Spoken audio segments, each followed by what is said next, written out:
नमस्कार, सी न्यूज भारत में आप सभी का स्वागत है। मैं हूं आपके साथ रजा सिंह। वक्त हो चुका है न्यूज बुलेटिन का।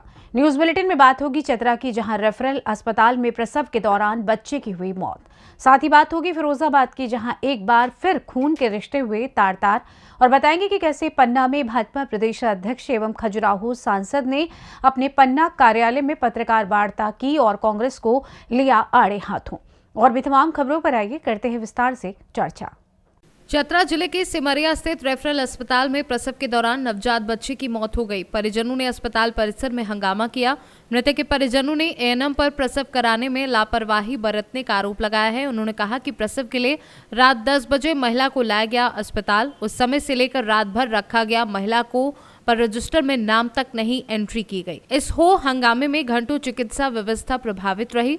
परिजनों के हंगामे की खबर सुनकर जिला परिषद सदस्य देवनंदन साहू, प्रमुख रोहन साव, सिमरिया थाना प्रभारी विवेक कुमार सहित अन्य जनप्रतिनिधि रेफरल अस्पताल पहुंचे। मामले की गंभीरता को देखते हुए जनप्रतिनिधियों ने civil surgeon doctor Jagdish Prasad को सूचना दी। मौके पर पहुंचे सिविल सर्जन ने तत्काल प्रभाव से ड्यूटी पर तैनात 3 एएनएम को निलंबित किया। कार्यवाही के बाद परिजन मृतक नवजात बच्चे के शव को लेकर घर निकले। अवस्था में थी और उसको हम हॉस्पिटल लेकर के आए। हॉस्पिटल पर गेट कीपर जो है वह अंदर नहीं जाने दे रहा है। पहला प्रॉब्लम वहाँ हुआ। उसके बाद नर्स लोग जो थी, 3 गो नर्स थी। अब ड्यूटी किसका है नहीं है ये हम नहीं जानते हैं। 9 बजे के बाद जो ड्यूटी में है, हम नाम उसका नहीं जानते हैं। वो तीनों नर्स से हम पेशेंट को भर्ती लेने के बाद हम पूछे कि वह दर्द से पीड़ित है, आप लोग से नहीं समझ में आता है तो हमको रेफ़र कर दीजिए, हम हजारीबाग या कहीं और लेकर के जाएंगे। और वह बोल रही है कि आधा घंटा बस तुरंत हम डिलीवरी करवा दे रहे हैं, 15 मिनट में करवा दे रहे हैं। और वह रिजल्ट लास्ट में यही आया कि बच्चा का माथा जो है सो दबा हुआ और ब्लड जमा हुआ। इस टाइम देखा गया तो पता चल रहा और बच्चा मृत हो गया। वो जो नर्स लोग हम लोग को बरगला करके और बच्चा की जान ले ली है, इसके एवज में उसको जो जुर्माना सही होना चाहिए, हत्या का आरोप उसके ऊपर लगना चाहिए, मतलब जो लगा हुआ है वो जो हत्या का रिजल्ट आना चाहिए वो सामने पब्लिक के बीच आना चाहिए। ऐसा नहीं कि सार्जेंट साहब आए और बामा दहना की करेंगे वो करेंगे और अस्पताल में भेज रहे हैं, तो वो काम नहीं। वो 3 की जो है सीधा सीधी हत्या का आरोप वो तीनों के ऊपर है और मर्डर केस वो तीनों के ऊपर लगना चाहिए। हम यही चाहते हैं। सिविल सर्जन साहब आए हुए थे और वो कह करके गए हैं कि इसका जांच करके और हम 24 घंटा के अंदर आप लोग को दे रहे हैं रिजल्ट। नर्स की लापरवाही है, डॉक्टर की कोई लापरवाही नहीं। डॉक्टर को जानकारी तक नहीं दिया गया कि हमारे यहाँ पेशेंट भी आया है। डॉक्टर का कोई कहीं से गलती नहीं है, डॉक्टर को पता भी नहीं चला। ये ऐसे तो रेफरल अस्पताल है, लेकिन रेफर अस्पताल ही कर दिया गया है। लोग जो रात को घटना घटा है, इन लोग एकदम मनमाना ढंग से जानबूझ के इसे घटना घटाया है। इन लोग अपना लालच में घटना हो गया तो इन लोग एंट्री किए हैं। इन लोग इंतजार में रहता है कि अगर यहाँ से होता है तो प्राइवेट में इन लोग की सेटिंग है, वहाँ भेज देता है, वहाँ डिलीवरी कराइए। इसलिए इन लोग को पैसा मिलता है और कमीशन मिलता है। इन लोग यहाँ हॉस्पिटल नहीं है, ये राशन दुकान खोल के बिजनेस बना लिए हैं और सब मिल के बांटते हैं।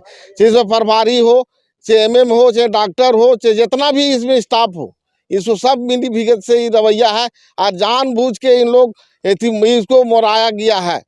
हमने जानकारी हुआ तो सिविल सर्जन के भी फ़ोन किए और यहाँ के प्रभारी प्रभारी बोल दिया कि ना हम मेडिकल नहीं कि वेदांता भर्ती है। सिविल सर्जन के बोले तो आए यहाँ माननीय जिला अध्यक्ष भी आए थे, थाना प्रभारी भी आए थे और तमाम यहाँ प्रतिनिधि थे और तमाम जनता लोग थे। तो सीएस बोले हैं कि हम इसका जांच करा के उचित कार्रवाई करेंगे और तत्काल में इन लोग के निलंबित कर देंगे। इसको इन बोले हैं कि हम 1-2 घंटा यहाँ पहुँच के और हमको व्हाट्सएप में आप लोग के भेज देंगे और सख्त से सख्त कार्रवाई करेंगे। ये रवैया यहाँ सुधार होना चाहिए। सब जनता लोग के सामने वो वादा किए कि इस हॉस्पिटल के हम सुधार करेंगे। कार्रवाई तो होना चाहिए। हम लोग तो भाग कर रहे हैं, लेकिन कहाँ कार्रवाई करते हैं, वादा करके जाते हैं। अब सिविल सर्जन अब क्या कार्रवाई करते हैं देखते हैं। लास्ट हम लोग बोले हैं कि अगर आप यहाँ अगर नहीं करते हैं तो हम लोग तमाम जनप्रतिनिधि लोग मिल के, और अगर सिमरिया छोड़ के हम चतरे में हम लोग घेराबंदी करेंगे पब्लिक और जितना जनप्रतिनिधि लोग हैं से आप चतरा से भी बाहर नहीं जाने देंगे आपको। अभी तो बोले ना हम कार्रवाई सख्त से सख्त कार्रवाई करेंगे। चतरा से सी न्यूज संवाददाता लकी की रिपोर्ट। फिरोजाबाद जिले में रिश्तों को शर्मसार करने का मामला सामने आया है, जहां 9 महीने गर्भ में रखे बेटे ने ही नशे की लत में अपने मां को ही मौत के घाट उतार दिया। किसी बात को लेकर हुए विवाद के बाद आरोपी बेटे ने उसे इस कदर लाठी व सरिया से पीटा कि महिला की मौत हो गई। वहीं आरोपी बेटा फरार हो गया। पुलिस मामले की जांच पड़ताल कर रही है। इस पूरे मामले को लेकर एसपी सिटी सर्वेश कुमार मिश्रा ने क्या कुछ बताया है, आइए आपको सुनवा देते हैं उन्हीं की जुबानी। सर, ये टूंडला थाना अंतर्गत ग्राम मोहम्मदाबाद में जो घटना हुई है वो किस प्रकार की घटना है? देखिए, कल रात्रि में मोहम्मदाबाद गांव में एक सुशीला देवी जी हैं, उनका बेटा है राकेश है। राकेश नशे का आदी है और आया और किसी कारण को लेकर के आपस में विवाद हो गया, जिसके बाद उसने उनके ऊपर डंडे से सिर पे प्रहार किया, सरिया से प्रहार किया, जिससे वो गंभीर रूप से घायल हो गई। उपचार के लिए उन्हें यहाँ पर टूंडला हॉस्पिटल ले जाया गया। उसके उपरांत आज उनकी मृत्यु हो गई है। इस संबंध में तहरीर प्राप्त कर आवश्यक वैधानिक कार्रवाई की जा रही है। इसमें जो आरोपी है उसकी तलाश के लिए इसमें 3 टीमें गठित कर दी गई हैं। जल्दी से जल्दी उसे गिरफ्तार कर आवश्यक वैधानिक कार्रवाई कराई जाएगी। फिरोजाबाद से सीनू संवाददाता सन्नेश कुमार गुप्ता की रिपोर्ट। उत्तर प्रदेश के जनपद हापुड़ में मेरठ रोड स्थित संत निरंकारी सत्संग भवन पर नशे को लेकर एक कार्यक्रम का आयोजन किया गया, जिसमें युवाओं को नशे के प्रति जागरूक किया गया। उसी को लेकर संत निरंकारी सत्संग भवन के संयोजक सुभाष चंद्र चिटकारा ने बताया कि आज का कार्यक्रम युवाओं को जागरूक करने के लिए किया गया है। उन्होंने बताया ये जो युवा हैं भविष्य के डॉक्टर, इंजीनियर, नेता, शिक्षक भी बनेंगे। इनको इस तरह की शिक्षा दी जाए कि ये प्रारंभ से ही प्रभु परमात्मा के ज्ञान से जुड़कर ईश्वर की प्राप्ति करें और साथ ही मानवता वाले गुण इनके अंदर आते चले जाएं। ऐसा लक्ष्य रखा गया है। और उन्होंने बताया कि ये जो नशा है एक कुरीति है और हमें इसे अपने जीवन में नहीं आने देना चाहिए। बच्चों ने अपने प्रतिभा के माध्यम से दर्शाया है कि नशे से दूर रहना चाहिए।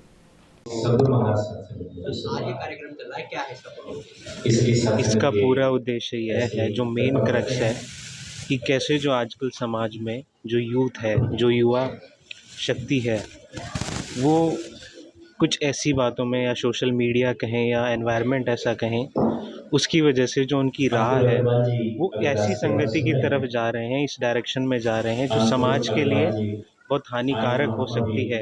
तो युवाओं को एक सही डायरेक्शन देने के लिए, उनको ये रियलाइज़ करवाने के लिए जो असल चीज़ है, जो मेन इम्पॉर्टेंट है वो क्या है, तो उसका मेन उद्देश्य, मेन लक्ष्य यही है कि युवा जो है वो सही दिशा में जा सके और समाज को एक अच्छी देन दे सके।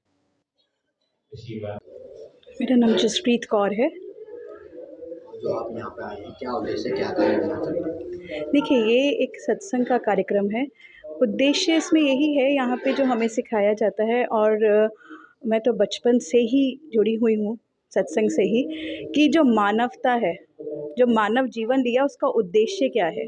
और जब इस जन्म में आए हैं तो ये ब्रह्म ज्ञान के द्वारा ही, ये जो इस जीवन का उद्देश्य है वो है ब्रह्म ज्ञान, कि हम अपने प्रभु परमात्मा की पहचान कर लें कि किस लिए हमें मनुष्य तन मिला है। 84 लाख जूनियों के बाद यही एक ऐसा मौका आता है कि जब इंसान अपने प्रभु परमात्मा का दीदार कर ले, इनके दर्शन कर ले, और जो जन्म जन्मांतर के जो 84 लाख जूनियों में फंसा हुआ है उस आवागमन के चक्करों से अपने आप को मुक्त करा सकें। तो आपने देखा भी है यहाँ पे कैसे किस तरीके से ऑर्गेनाइज किया जा रहा है।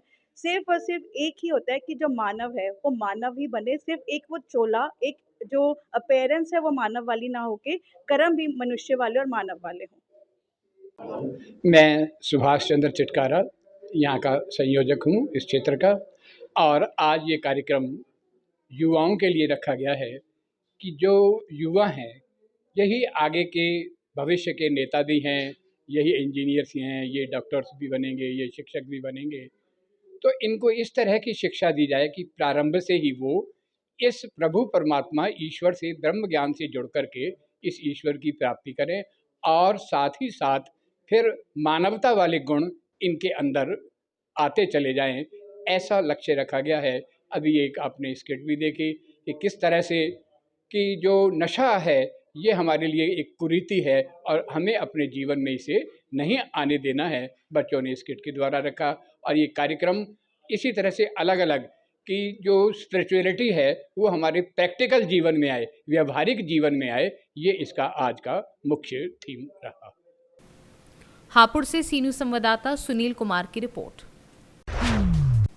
स्वामी विवेकानंद स्वास्थ्य सेवा यात्रा के दौरान एनएमओ बिहार व सेवा भारती के तत्वाधान में मधुबन प्रखंड के बाजितपुर पंचायत के श्रीराम सेवा बस्ती में शुल्क जांच शिविर व जागरूकता अभियान कार्यक्रम का आयोजन कर 90 से 95 मरीज का निःशुल्क परामर्श, ब्लड प्रेशर, शुगर, गठिया सहित कई रोगों की जांच की गई। इसकी जानकारी देते हुए आरएसएस के प्रखंड प्रभारी मोहित डालमिया ने बताया कि स्वामी विवेकानंद स्वास्थ्य सेवा यात्रा के अंतर्गत निःशुल्क चिकित्सा शिविर का आयोजन किया गया, जिसमें अनुभवी डॉक्टरों के माध्यम से स्वास्थ्य जांच के साथ साथ मुफ्त में दवा का भी वितरण किया गया।